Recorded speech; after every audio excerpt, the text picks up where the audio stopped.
Yeah, may I just point out how absurd it is to say in one sentence that Mr. Trump and Ms. Le Pen both respect national sovereignty, and then in the next sentence to go on to say that we should be close to Russia, because that happens to be aligning the fact that the only time since the end of World War II that a country has invaded a sovereign nation in Europe is when Russia invaded and annexed part of Ukraine a couple of years ago.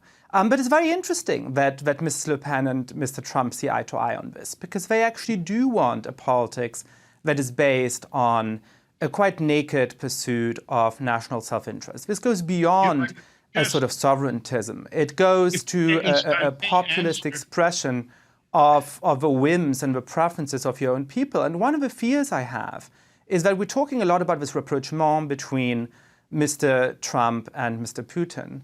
And, you know, they have the same character. They're like two bros going into a bar for a night out together. But you know that those two are more likely to come to blows than any others. They may be similar in character. They may get along.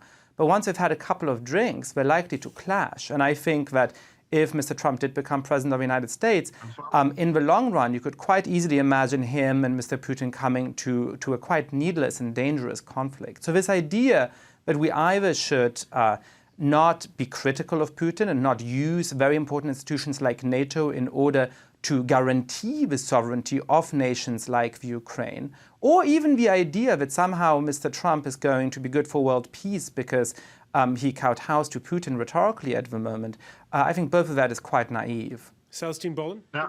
I mean, I think what's interesting about the Putin-Trump relationship, or, you know, their kind of nice words about each other, is that they're, some ways they are similar just in their manner of being politicians. I mean, Putin also has enjoyed being brash, being crude, being the sort of muscular sort of presence on the stage, throwing his body language around.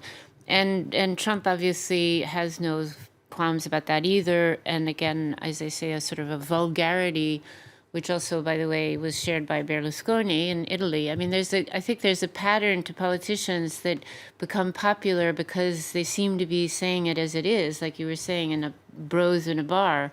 Bros in a bar has a certain resonance among some parts of the electorate, and Putin has that kind of appeal back home as well.